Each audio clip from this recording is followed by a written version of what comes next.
and welcome along to week 2 of Super Rugby. Round 1 was an amazing opening round of the competition, but today we settle things down and we're going to have a look at round 2 of the competition. Of course, all things we normally do. We're going to have a look at the teams playing, who I think is going to win, why, and my reasonings behind that, of course. But first things first, let's take a look backwards into round number 1 and have a bit of a review of what happened, as well as keep up to date with the tipping competition and the fantasy team competition. See who's leading the way there and who's holding up the foot of the table.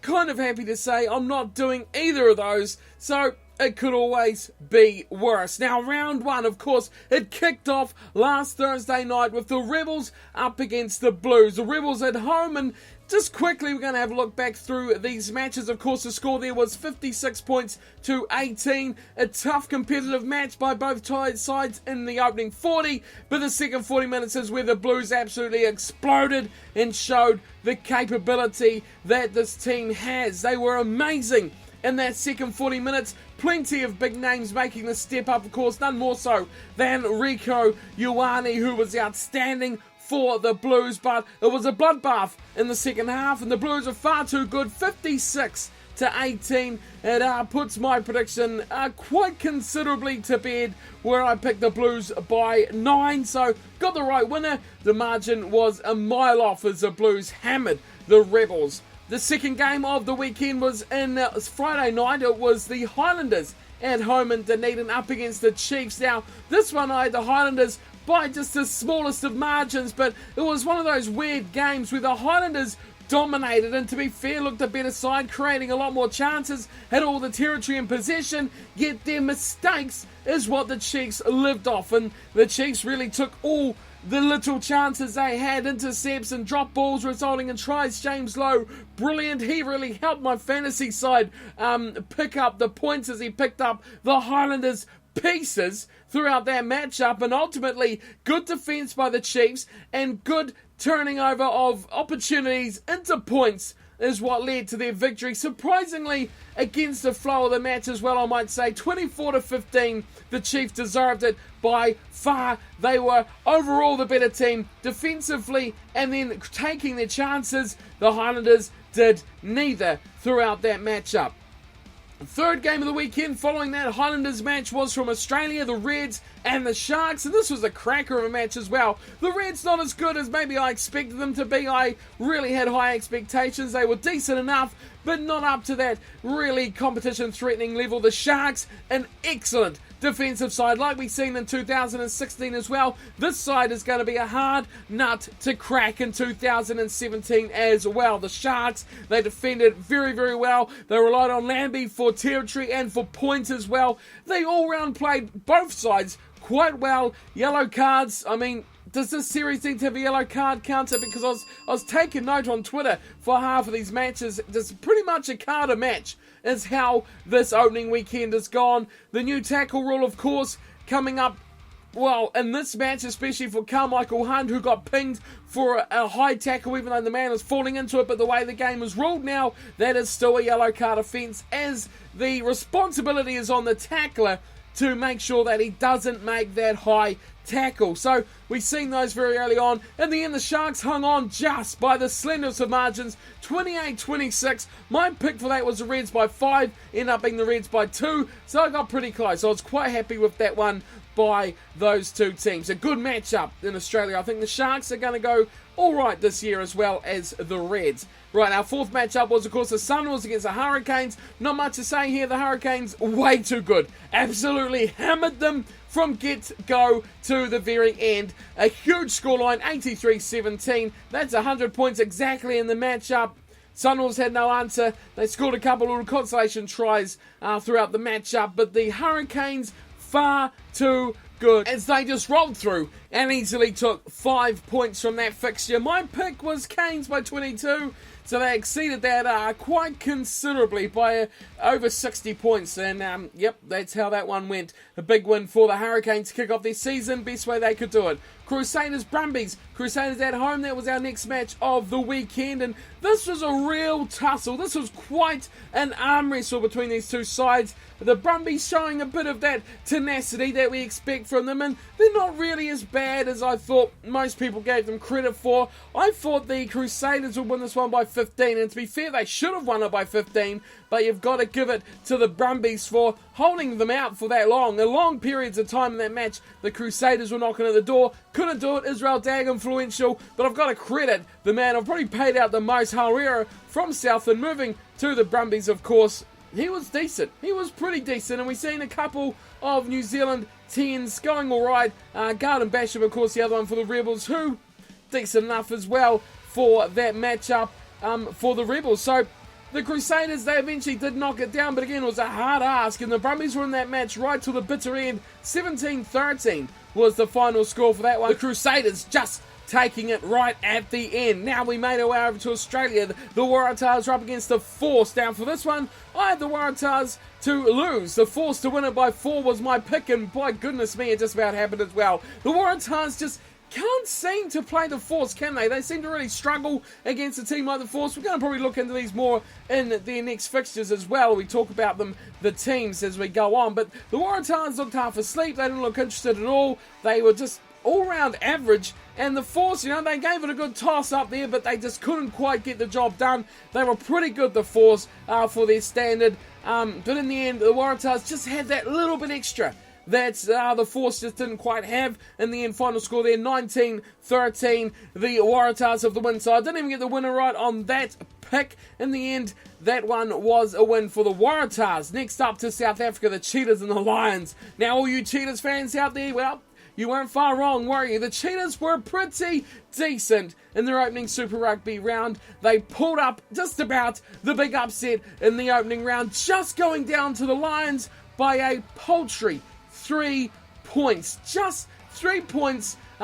James van Rensburg with the try right at the end, a couple minutes to go on the clock to give the Lions the lead. I mean, you don't get much closer than that. Terrible conditions for rugby there. A bit of rain made things difficult. But the two teams, I think, put out a good little start for South African derby matches. In the end, the Lions winning that one 28-25. We'll have more of those teams later on in the preview. Now, the next match was the Kings versus the Jaguars, the Jaguars.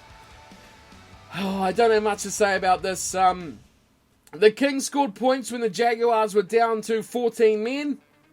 And that really sums up both the team's season. Opportunities for the Kings, they made them pay. But if they play a decent side who, puts away their chances and doesn't give other sides opportunities with yellow cards and all that rubbish, yeah, they will get hammered. I just can't see it. The Jaguars scored well enough, and they did it comfortably in the end, but I think they let the Kings into that match far more than they really should have. 36-26 was the score, but the big thing I took from that match was yellow cards by the Jaguars. Final match, and probably the match of the weekend as well, Stormers Bulls. Now, the Stormers stormed out to a huge lead in that fixture, and the Bulls had to scrape and climb and claw their way back into it in the second half.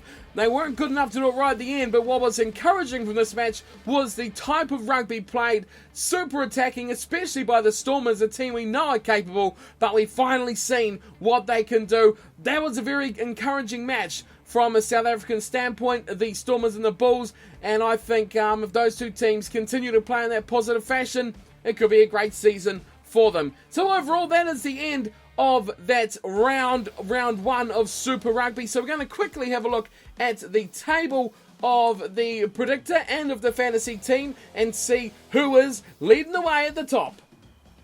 Okay, so here it is. This is the leaderboard for the predictions. Now, it's a pretty complex way of doing it. The margins and who you pick to win obviously count together as well. So you've got to get the scoreline pretty close, or the winner to be pretty close to the actual winner as well. It is the Stig who, ironically, is leading the way. He picked up a big total of 12.5 points. So that's alongside of matches won, closest score. You get bonus points, and of course, as closest to the scoreline, you can get yourself a Grand Slam point, which is a GSP as well, which, if you're not sure how it works, there is rules you can actually go and have a look at as well to see how you accumulate the points. Sticks leading the way. Nate is second, if they say it properly. Caleb, 42N, is sitting third. We have 3 crowns, 1 in fourth. And Samuel, spelled interestingly enough, in fifth. They are the top 5 so far. How am I going in my predictions? Well, I did get 5 out of 9, which I didn't think was too bad. But unfortunately, it is almost wooden spoon time for me, sitting down in 38th, but do not worry, I will be coming back in later rounds. Jack fullback, sitting at the bottom, just picking up 4.5 points from his picks in the opening round, which is a bit of a shame, but there's still a lot of rugby to be played where you can pick that back up. So how about the fantasy team? Let's check those ones out. So with the yellow cap in fantasy team is Ben Nichols, leading the way with 232 points. Solar Eclipses is second with 221.5, and in third is Awesome Transgender Sloths by X Nabia X. So some really bizarre and awesome names there going through that one, but that is the top 3. We've got Winner Chicken Dinner coming in at 4th, and Magic Gnomes Carefree Water Buffaloes, how named that is, I'm not sure, with 180.5 sitting in the top 5. I did better in this one, coming in 7th position with 177 points, so I'm pretty happy with how that one's going so far in the fantasy team. Unfortunately, we got plenty with the wooden spoon down the other end who didn't actually make picks, which is a real shame, but its biggest Crusaders fan ever, who was sitting bottom of points scored with 111.5. Let's get on to the preview. Alrighty, so this is where the magic happens. It's round 2 of Super Rugby, and we have some pretty important picks to make here. And of course, it all kicks off on Thursday night once again, which makes it really difficult when you've only got about 2 days in between when the round ends and the round starts to get yourself sorted. But here we go, getting things done as soon as possible. It is the Force at home up against the Reds. So we had plenty of positives from these two teams in the opening round of the competition. I think the Western Force, starting things off with them, the home team, I think we saw a lot of positives from them. Definitely improvement from what we've seen in previous years as well. I think their forward pack pushed the Waratahs quite nicely. The team as a whole, I think, forced the Waratahs to actually take some action and to improve, because the Waratahs are pretty average, and the fear of losing eventually is what got them over the line when they just turned up almost playing like they expected to get the result. Not saying they were, but that's the sort of effect that the way they played gave off, because they weren't really that committed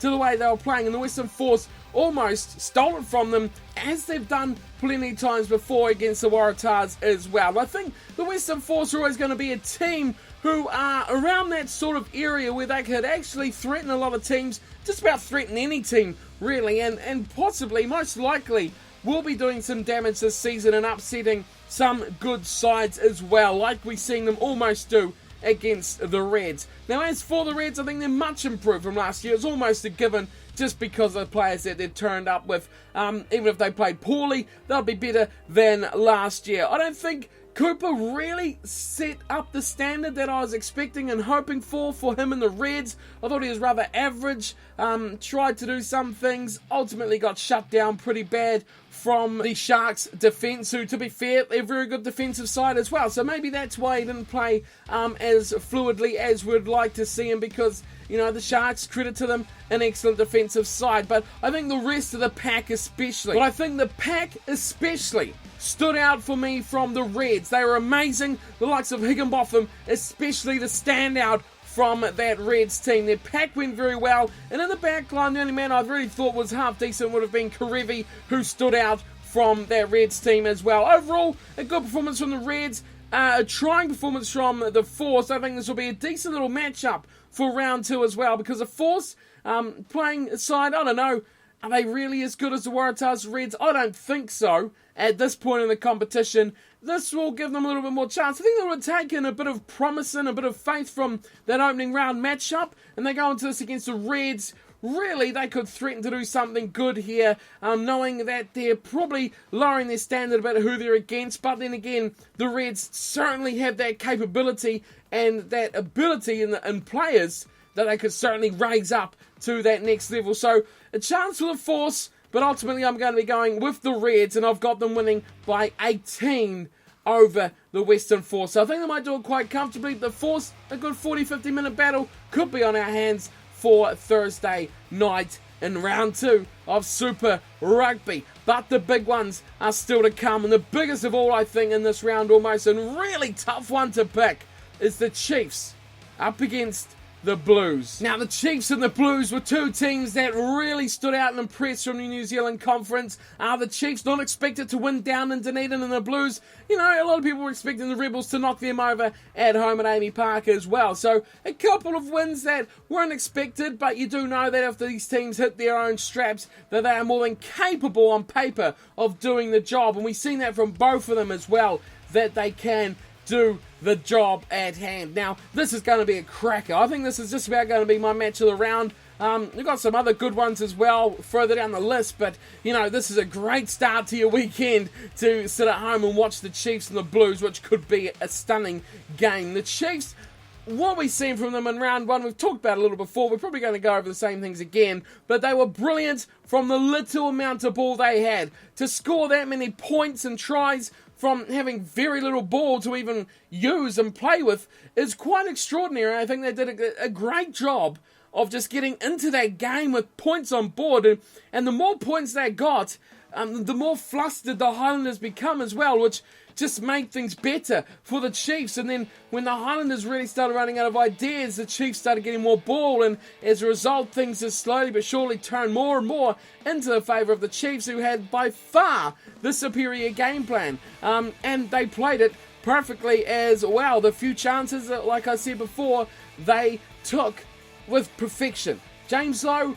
a finishing master for the Chiefs. I think defensively, they were brutal, the Chiefs. They were outstanding, they were desperate, they always covered so well, and the Highlanders were breaking the line like nobody's business, but the Chiefs always seemed to have it covered, which is just what they required to build from, to turn that pressure back to their opponents, and I think they all round had a brilliant matchup down at Forsyth's Bar. Now the Blues, their opponents, I think they sparked Super Rugby right open with that opening game versus the Rebels. Now we all expected that to be possibly tied, possibly Rebels win even. Who knows what could happen, but the Blues absolutely squashed any threat and any theories that the Rebels were going to win that game in the second half. You got to mention him, Rico Ioane. He's getting all the raps at the moment, all the plaudits as well, and fair enough, but the young man, I'd say he's still got a lot to achieve in the coming weeks before he looks at anything further past the Blues. I think the Blues attack was solid. I thought Ehai West did a decent job as that match wore on. Piers Francis did definitely help him out in a lot of the cases, but the biggest thing I think they achieved, or the biggest thing they grew on, was at scrum half and just the delivery of the ball, the speed of the ball, and that threat around the breakdown with Augustine Pulu absolutely running the show in the Blues jumper this season so far. He's got to be key once again. And even the Blues have just announced their team tonight. They have a massive bench. All Blacks are plenty sitting on the bench waiting to come on as well, which is just going to make this team even better as the match wears on, which is almost scary to say the least. Now, the Blues, like I said, solid all round, a real battle for them in the first 40, but they showed their class in the second and absolutely destroyed the Rebels, who had no answer in the second 40 minutes. And I know this is close, and I know this might be contentious, but, it never goes every way to the favourite. So I'm picking the Blues by 8. I think they're going to do it, and I think they're going to just trump the Chiefs. Third matchup of the weekend, and it is the Hurricanes, who hit the road in their opening match away to play the Sunwolves. They're now back in town for their first match of the season at home, and they have a visit from the Rebels. Now, I don't know what mindset the Rebels are going to be in after their loss to the Blues, which was quite convincing, we might say, as we've already talked about. But on the other hand, how good is the confidence going to be for the Hurricanes after their huge win over the Sunwolves? I feel from that there was really nothing learned from the Hurricanes in that game. They scored a lot of points, they looked fantastic, but I think most of the teams that are half decent that go play the Sunwolves, no offence to them, but are going to look probably a bit better than they would against another competitive side. So I'm not reading too much into that Sunwolves game for the Hurricanes. So really, I'm kind of sitting in the fence the same place as before their first game. I think they on paper look fantastic, but it's still to get a true test, and I don't think round 2 is when they will get their true test either. The Rebels look good for 40 minutes of that match where they faced up against the Blues, but they missed one player, specifically I think Nick Sturzak, when he went off with a head knock or a concussion test that resulted in him not coming back onto the field. They lost their way over a good 10-minute period, and they just, after that, got blown straight off the field. I think he was a big part of why the Rebels completely capitulated, and I think he is so important to this team.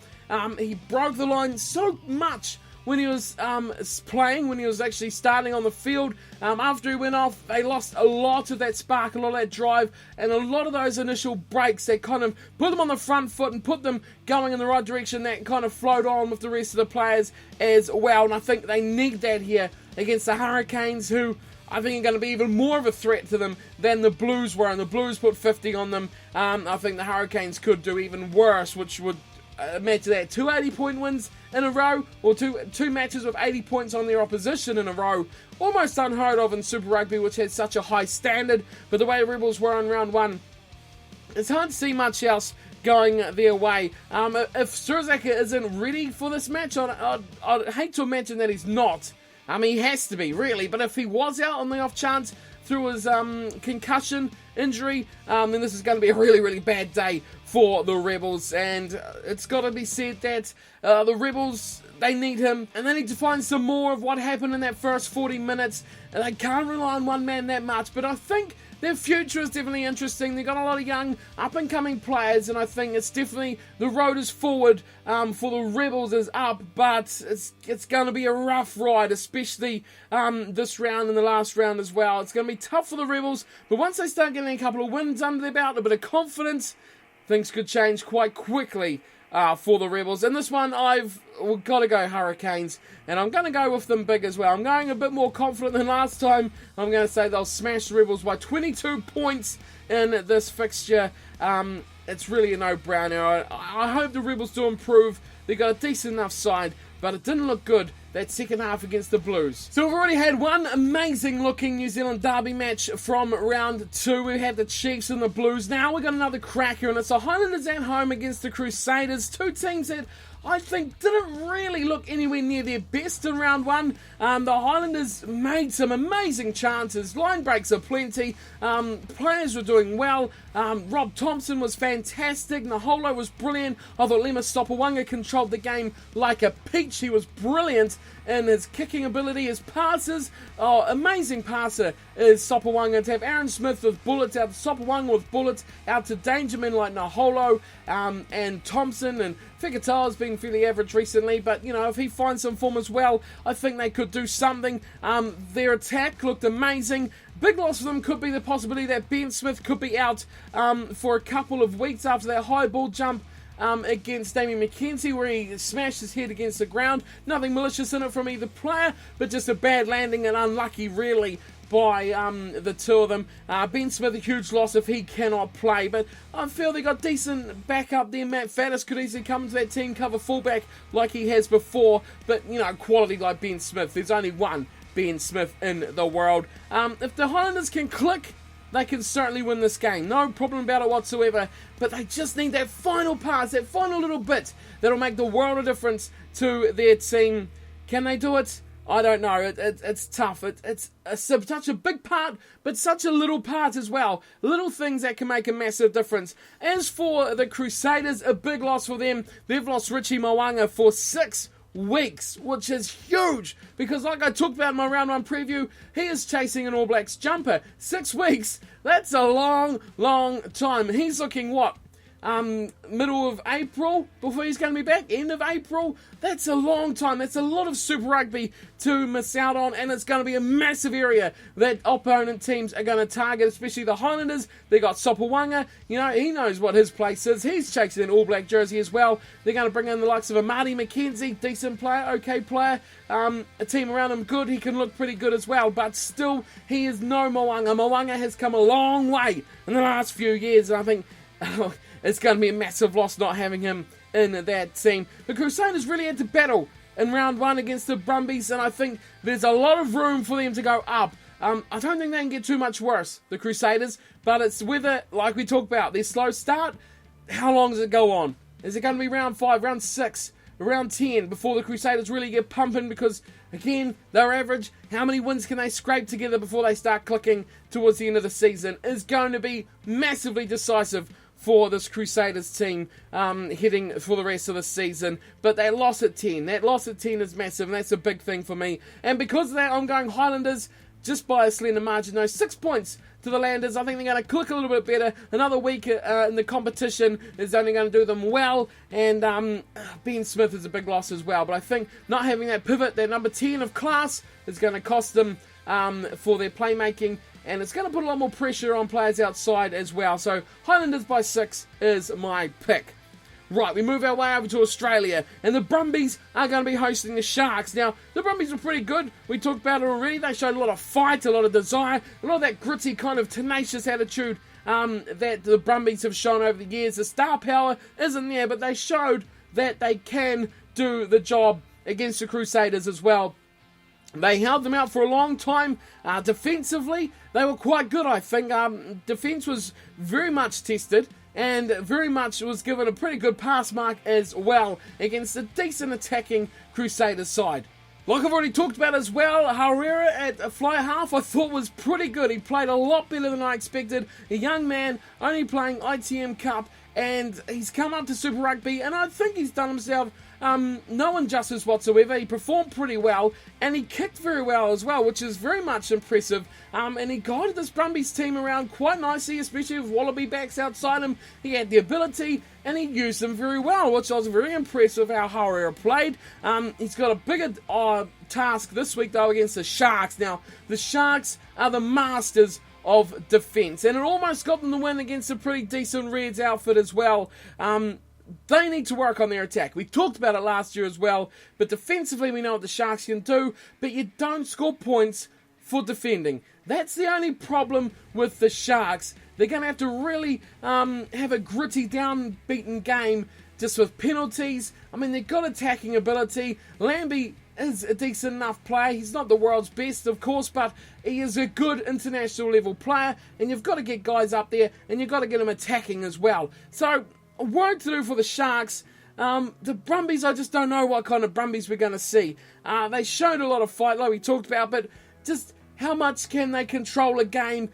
Different circumstances. Two teams, I think, are going to be quite similar, where they're quite happy to probably defend a team into the ground and win a game by getting penalties or lucky chances with the players they have. You know, just the ability to just make something flukish happen and just lie on that and tick away with penalties, score a try or maybe two a match and just score a lot of penalty goals. Both of them have decent kickers. We've seen, like I said, Herrera kicked well, Lambie's pretty decent as well. So where do you go from there? I think it's going to be a defensive stalemate, but I'm going to pick the visitors because I was extremely impressed by the Sharks against the Reds. I think overall they probably attacked more than we've seen from them last year, although I'm still criticising them for it.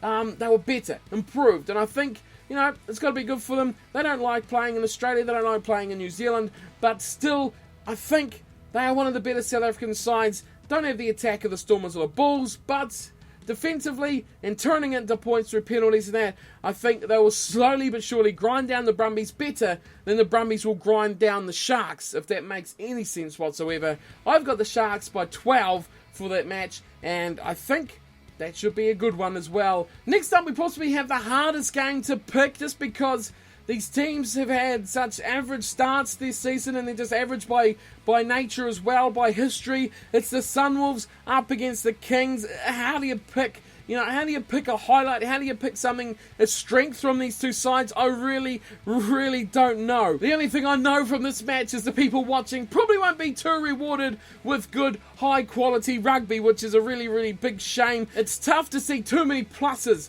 going into this match. Too many areas where the Sunwolves will outshine the Kings after what happened against the Hurricanes in round one. I mean, they had some shining lights, they had a couple of tries, their goal kicking was woeful. I mean, a lot of areas to improve on for the Sunwolves, but, you know, against the Kings, you're going from the best to possibly the worst, in the competition within a week. Where do the Sunwolves sit depends thoroughly on this matchup, whether they can score some points, whether they can get some continuity together, and whether they can put the Kings to bed and absolutely crush them like little bugs. That's what I need to happen. That's what I want to happen, definitely. The Kings, amazingly, found ways to score against 14 men on the Jaguars side. So they know how to score points.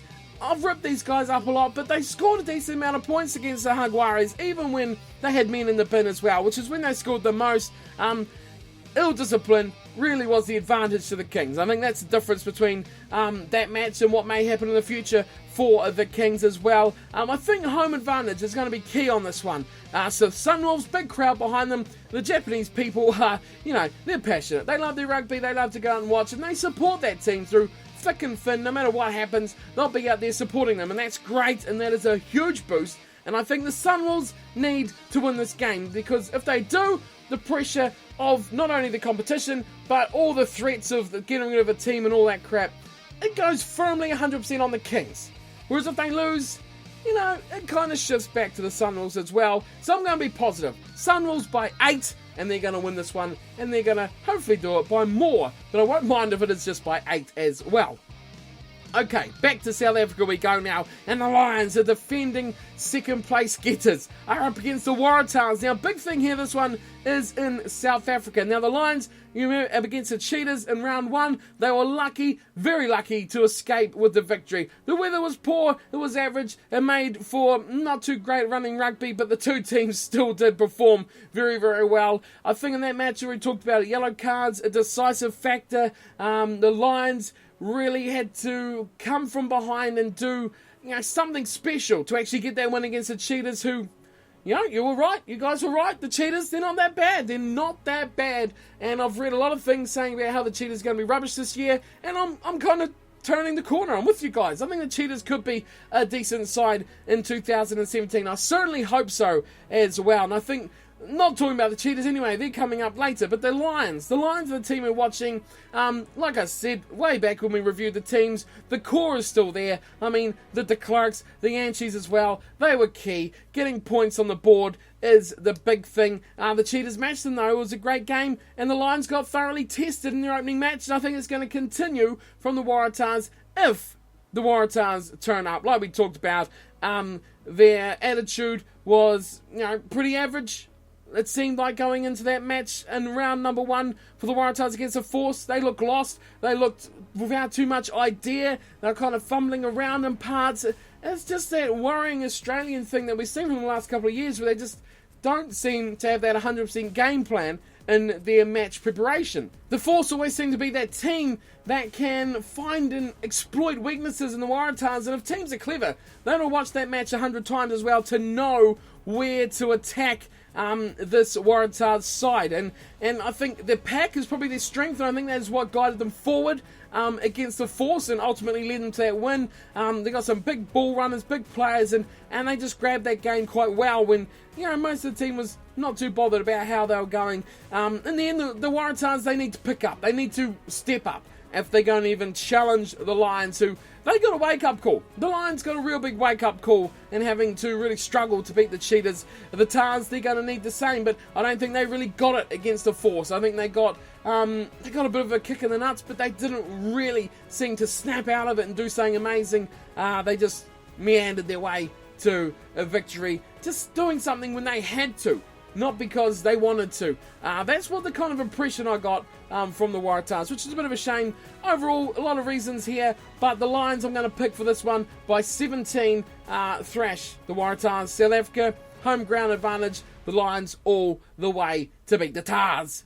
Now next up, we're still in South Africa, and we've got probably one of the most impressive sides from round 1, the Stormers, up against the Jaguars.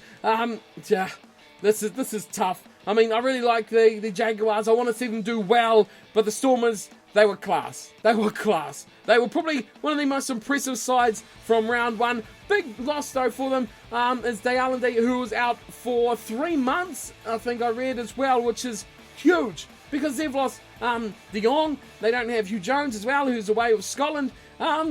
Big name centres is their strength, but they're really struggling to put the guys on the field, which is a big problem for them. Injury crisis in the centres for the Stormers, but Like, how good were they in that match against the Bulls? Exciting, counter-attacking team. I love to see them when they're tapping from inside their own half as well, and taking the advantage of players not being back and exploiting the unstructured defence. It's great to see, and like we've seen in the media, it's almost New Zealand-like. And, you know, why can't they play like that? They showed it, and they just about dismantled the Bulls in the first 40 minutes to take away that victory. The Jaguars, their opponents, I think their problems are still the same as last year. 2 yellow cards in their match against the Kings that really allowed the Kings to join into that match and score some points. They controlled that game throughout on the scoreboard, really, but they didn't really control the game on the field. It's just problems and discipline and, you know, just those silly little things that the Jaguars just keep on doing. I can't seem to stress that enough. They played well, but I think they're still going to struggle unless they sort out their discipline. I've talked about it for, you know, this is the second season now. We've seen the Jaguars, and it's the same story. If they sort their discipline out, they could threaten. I don't think the Stormers. I think the Stormers will blitz them quite easily. You know, all it takes is 1 yellow card. The Stormers could put 3 or 4 tries on if they played like they did against the Bulls. I don't want to see it. I want to see 15 men on the field from the Jaguars for 80 minutes. And I don't want any excuses. It has to change and it has to stop for the Jaguars if they're going to compete. Or pressure comes on them. You know, they have to perform as well. It's the Argentinian national team. They've got to put something out. I've got the Stormers by 32. I can just see a yellow card or two just will destroy the Jaguars. And the Stormers just run all over them like a little child, you know, falling off the swing. Splat. All over. No chance. Shame. A real shame. I like the Jaguars. Why can't you buy a Jaguars kit anywhere, too, by the way? If anyone's still watching to this point, how do you buy a Jaguars shirt or a Sunwolves shirt? Why is their merchandising so bad that you can't actually buy their player kits and things like that, the shirts, you know, the replicas, anywhere? It's bizarre. I'd like one. Who makes them? Nike? Send me a shirt. Send me a shirt, Nike, please. I beg you. Last game. Last match of round number 2. It is the Cheetahs. The Cheetahs. Oh, the Cheetahs. They're up against the Bulls. Now, this is a good match. I'm quite excited for this matchup as well. The Cheetahs pack, I thought, on point. Pretty good team, pretty good pack. They performed very, very well, like I've talked about already against the Lions. Should have won that match, probably should have won that match as well. I think Zalinga was pretty good as well. I talked about him in round 1, having to step up and, you know, really take control of that number 10 jersey. I think he showed a lot of ability in that game and the ability to step up into that role as well and do it for the Cheetahs to, you know, make them compete with those better sides in Super Rugby. And that's what they need. You need a good halves combination, and I said he needs to step up, and I hope he can continue that on in a tough match against the Bulls. But then again, the Lions was a tough match too, and he was quite good. The expectation certainly delivered by the Cheetahs, which I'm impressed by. I know, you're all right. I was completely wrong about the Cheetahs. I think they could be a decent side this year, but consistency is what we go back to as well, to see the Cheetahs do. Consistently compete at that high level is what we want to see from the Cheetahs. So keep on bringing it to me, Cheetahs, and I will have full faith in what you can do. Part of the game of round 1 was, of course, the comeback from the Bulls. They got thumped at the start, and they showed that attacking ability of their own to storm back into the game. I know bad words used against the Stormers when they stormed back. They had a good attacking period where they showed the ability to score points, the ability to attack from anywhere on the field as well in the second half, and they had to. They were desperate, and that's what they showed they can do as well. Game of the weekend, game of round 1, call it what you like.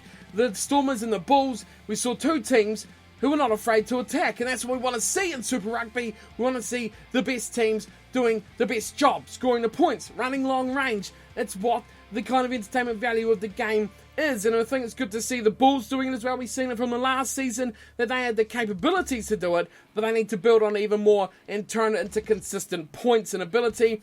Pollard, we talked about him being key. His promising running game was on show. He certainly took a bit of punishment throughout that game, which was, you know, just a bit of a painful to watch for him when you know he's really trying to evolve that side of his game for the good of not only the Bulls but for South Africa and the good of, you know, growing into a running player who can control a game with kicks and ball in hand, make himself three-dimensional in his ability, and also always second guesses that defence of what he can achieve.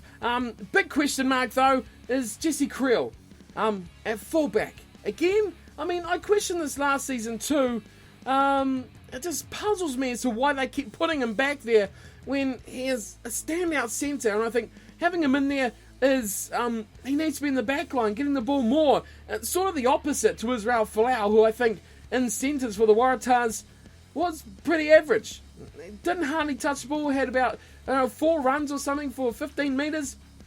Not very Folau-like. I think it's the opposite for Creel. He needs to be in the line because he can make that impact that Folau doesn't seem to do. Folau needs a broken defence. Folau needs open space, and he needs to be able to watch his options and see where he needs to go. He's clever, but he needs that in front of him to see. He doesn't really get that same opportunity when he's got 2 seconds to decide and he's got a nice straight defensive line that's going to cut off all his angles. That's the difference. Creel can break that. Creel can create, and he can make something from a static back line that is set.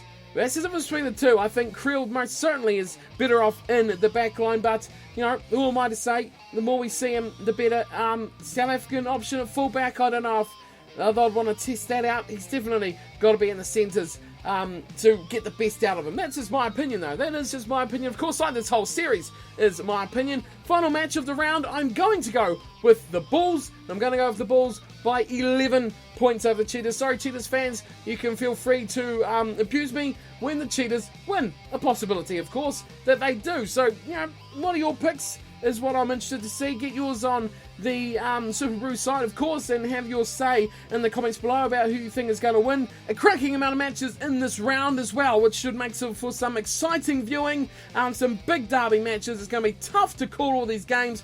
If you come out of this with 9 out of 9, I'll be impressed. Most certainly, after someone already got 9 out of 9 in round 1. So it is possible, and anyone can do it as well. But that is me for the preview. It's a nice long one, this one. But I'll see you all next week for a review and a preview of round 2 and 3. But until then, thank you all for watching and joining me once again. Let me know your thoughts in the comments below. Your opinions, most always welcome to the channel. But until next time, thanks for tuning in and watching. And of course, take care.